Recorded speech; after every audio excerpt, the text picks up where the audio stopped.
Owekitiibwa Kyagulanyi yagamba Mwami Mpuuga nti bw'otejje mu kintu kino kijja kufuuka nga buli kaseera kyakukujeeja. Era n'amugamba nti ffe lwaki ng'ekibiina twagala tukiveemu nti tebajja kujeeja ggwe nga muntu, bajja kujeeja kibiina kimwalya. Era singa ekibiina tekyavaayo, singa kati olutalo luli ku NUP n'olwo nti nabo beegatta mu era ekirowoozo kya Mwami Kyagulanyi yali agamba nti Mwami Mpuuga akiveemu alangire nti akivuddemu. Sente yali atutegeezeza nti sente yali tannazijjayo oluvannyuma kye twazuula nti oba oliawo tekyali kituufu. Gamba sente zireke n'ekifo kino beera nga kibaddize jangu oconcentratinge ku bukulembeze bwe obw'ekibiina. Ffenna tujja kuyimirira emabega tugambe nti omuntu waffe baali bamuyingiza ekintu ekikyamu naye yakivuddemu akoze kyabuzira tusobole opininga abasajja bali wali mu meeting nakkiriza. Bwe yafuluma mu meeting n'asanga abantu ababi ne bamuwa amagezi amabi n'akivaako. Olidde kati kye baamugamba kituukiridde nti kati yafuuse buli bakimpa enkyekubire, buli asituka ku mukola alangira ye, buli awaaba awaabira ye, mabiriza awaabira ye, ab'NRM kati basitudde bawaabira ye, Nabbanja bamugambako ku mukolo naye alangira ye. Kwegamba tajja kufuna mirembe kubanga kakati Mary nabali tebali mu kumusaasira, bamufuudde wa kuzannyisa. Eno bakuba neno bakattakyaliko waabwe. Bano bamugamba nti tandika ekibiina bamulimba. Eyo embeera si nnungi kutandikiramu political party. Political party nnungi kutandika ng'oliwo n'ensonga z'abantu z'oyagala ziggwe. Naye totandika political party olw'ensonga ezo nti tebampa kitiibwa kubanga z'ensonga oli ze yagamba. Temuwa abantu kitiibwa, temutya bakungu. Okikola watyo okyotatumira muntu kibinyo ninawo ne Fahadi Pulo yugi yangamba efe bintumira otakikola era kwewa obutwa nangamba tukikola nekikola ku mpewo za fitino tukikola mukwano. Olinga polisi ya Uganda kalibo bwaino obulokinga wakyo kugende ekamuli okogera n'abantu era bagala kukuba bitiya gaasi polisi egende etekeyo bagitawo benanga kibakola bakuba tiya gaasi 3 ne bagenda balimba bakubye tanga ya tiya gaasi mutusasule bakikola kavuyo just babagala budget yabwe gaziwe ya police nenga omusajja agenda okubuuza ku bantu bekamuli obulokinga waki nokulanga yalanze abamulonda abamuwa percentage nene gyayina ate mugamba munafu lwaki munafu mutyo gendayo wano buli mwata amule bintu nga wayagala abalala ne bajajja tanga we baagala naye omusajja watolusimbulamu ati nga bafuna duty nga bakuba mu bbanga amasasi nga bakuba mu kyamasasi kyokka be balina ebizibu okusinga kukyawa bakomissionaers abo ffe twali twasooka dde okubakyawa mu palamenti tetukyalina bakomisiona litwabeeranga ne bakomisiona ne bateekawo akazito ku basajja naye kati sebo omukulu Ssekikubo abo ne bwe mubagoba oba mubaleka nze sikyabalina mu bwesige nabata. Ekyokubiri nze omukono we guba gwakuguteekako ogwange gwe gujja osembayo era njagala owulirize ensonga yange mukulu Ssekikubo. Mu palamenti ye-10 Odongo Oto yanisiyetinga ekipapula ekigoba omusajja ne tuteekako emikono netulinda tugenda okulaba omusajja ali Bungereza netulubuuza ate kiki ekyaliwo kumbe ye yayiseemudde eri n'agenda. Kati ekirala gundi yange lwaki nze nkyalizavinze nkyabasoma embeera yammwe kubanga luli naawe nali sikwesiga bulungi twali tugoba Museveni ogenda okulaba nga ate oli eri ewuwo ogamba Museveni obeewo nawe sikwesiga bulungi goli wange nkyasooka kwetegereza ensonga ogigusiza ddala kubanga luno waliwo ensonga gye twali tugusa nga tuga tunayimirira nawe mu kufuumula omusajja ate tugenda okulaba olikyembabula Museveni jju nomalamu amaanyi ku nsonga eno nyimirira naawe mu sipiriti ekyo kyosi kikwekwekerera kubanga tetukyalina bakomisiona wano ababaddewo. N'ekyokubiri you are cleaning up image of parliament. Naye ekirala ekiriwo nga bwe muleeta petitions zino waliwo petition gye twateekako omukono banzijana mu kyalo eyo mu nimiro zange nze ndi mulimi ssebo ey'okugoba Namuganza teekako omukono nga tudduse emisinde naye Namuganza teyekyusaako kakati ssebo mukama wange nze ndi musajja mwoki w'amanda oba oyo kyamanda waliwo kye bayita ekisiki okimanyi omuluzungu bakita twanka kyekisembayo eri waggulu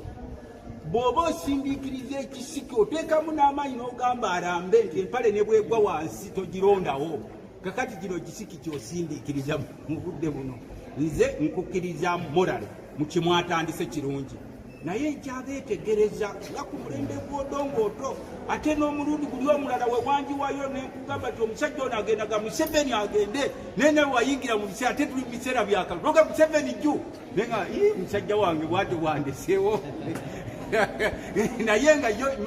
gundi isu gy'oliko tukukkiririzaamu ey'okukiriininga parliament so fa kati currently nga mwe gundi initiative gye mwatandiseewo mujja kuba n'omukisa munene nnyo okweza ababaka 10 kino nkikugamba kuba nze mbeera open ojja kuba n'omukisa munene okweza ababaka 10 nandirabyeko wenjogerera wano on that one wenjogerera wano pages 5 zijjudde anti nkugambye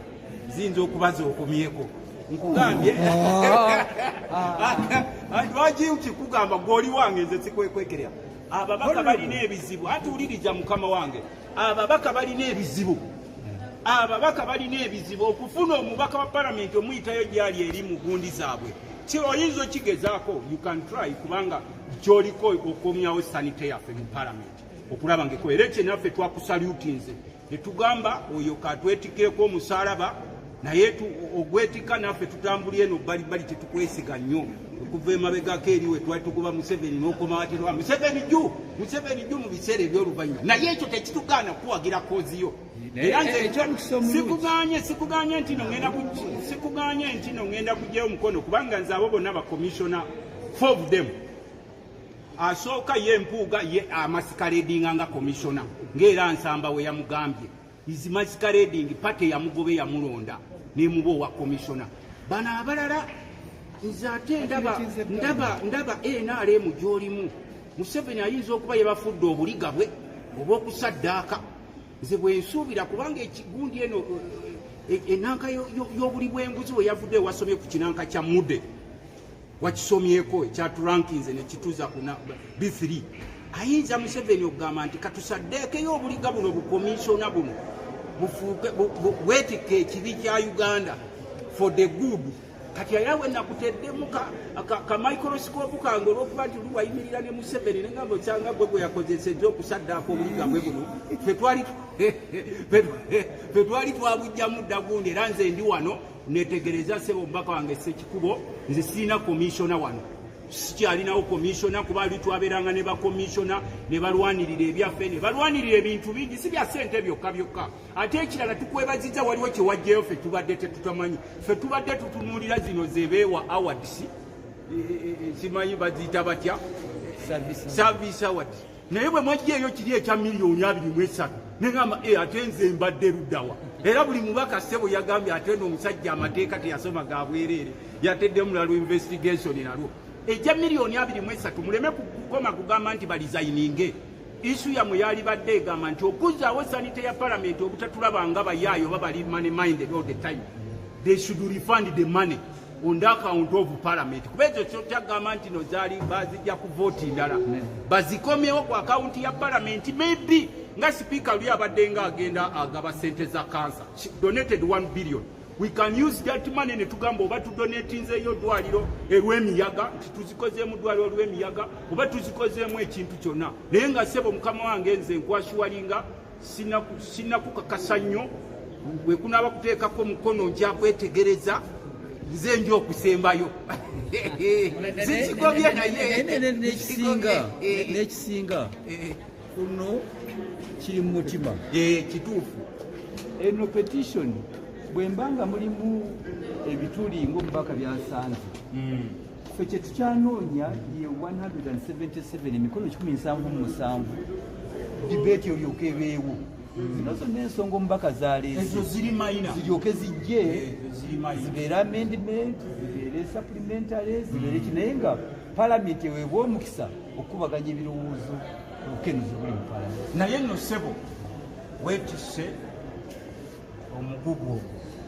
olina okugugusa kubanga ssebo Mukama ku mulundi guno bw'otakugusa nze omanyi kubuulira mazima nze omu ku bantu kasita wawali ku omukono gwa Museveni mu biseera ebyakajojijoji naye nga musajja ono naye talirirayibo nnyo kati ku kiwandiiko kino on that one kubanga okizze mukono mulinzi bakutanga kino si kya NRM kino si kya Ssekikubo ekituufu nze amuhape kino mu kiseera kino nkoze ekyo kye nina okukola ekituufu buli omu libeere katalaali ekituufu bw'obeera convinced at least waleme kwekwasa nti ate twafuna chance kubaganya ebirowoozo ku kino kituufu ate tojja kigoba nti no ffe abatali ba Museveni ffe tuba tukikulembera kubanga mbadde ne chance namuno kikulembera nze leeta ndabe bwe sikuteereko mukono leeta ne bwe buba ku makya leeta ndabe bwe sikuteereko mukono ku koozi eno abawagira Museveni nabo ojja kubeetaaga ku nsonga eyo ate Museveni tatugamba nga ntino mubikkirire kituufu kiba kubanga yakigamba twandigambye katwekweke naye ku nkomero ya byonna tujja kugamba nti mu Paalamenti ye-11 wayimirira ku ludda ki omukulembeze abeera mukulembeze ekigwa ekimu tekirobera abaana kuyimba bwe kibeera ekyadonga oto kakati naawe kenyini olina ne chance nti oba abalisi beesiga nze Honorable Lutamaguzi MP nze nkikulembedde yimirira olabe bwesifudde mu ssebo Mukama wange olabo bannakulekerera bwe bujja buziba okikutte ekintu kino nkwetegereza olaba esapula eno gyenkutte kusabira Biikira Maria nga Ssewungu bwe yakugambye okiguze naye ate era tuleme kukoma ku service award ezo zokka ezo ez'ekiyaayi tutunuulire ne ku supplementary zino wabaddewo mu Paalamenti nga bayisa supplementary ya 1.5 trillion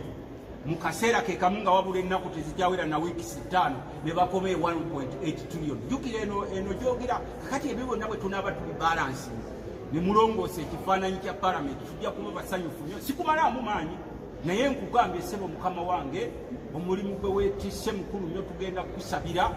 naye olina okulaba ng'ogugusa ku mulundi guno bw'otagugusa ne constituency eyinza okuyita mu ngalo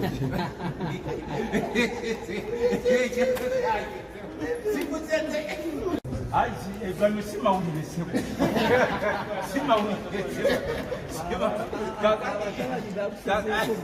kakati nsooka owulirize statement yange bano initiative gye batutte enkulu omukono kozi gye baliko nnungi kubanga ffenna kye tutunuulira clean up Parliament